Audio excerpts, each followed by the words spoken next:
তা আমাদের নবীজি জিজ্ঞাসা করবে, আল্লাহ হিসাব কিতাব কিভাবে নিবেন?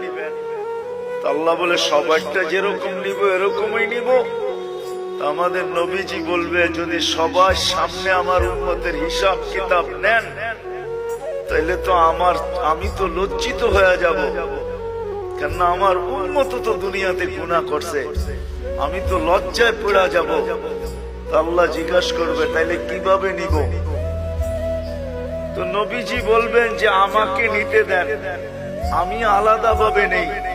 আল্লাহ প্রশ্ন করবে, আপনাকে যদি নিতে দেই, আপনিও তো আপনার উম্মতের গুনাহগুলা দেখবেন, তখনও তো আপনার চেহারাটা লজ্জায় ছোট হয়ে যাবে যে তোমরা আমার উম্মত হয়ে এই গুনাহ করলা, তো করলা কি করে, ঠিক না?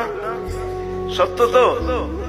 আল্লাহ জবাব দিবে, বন্ধু ওয়াদা, আপনার চেহারা আমি লজ্জিত করব না, বিদায় আপনার উম্মতের হিসাব কিতাব নিব আমি বটে, কারো সামনে না, আপনার সামনেও না, আমি পর্দার ভিতরে নিয়ে নিব, আপনাকেও জানতে দিব না, কাউকে জানতে দিব না।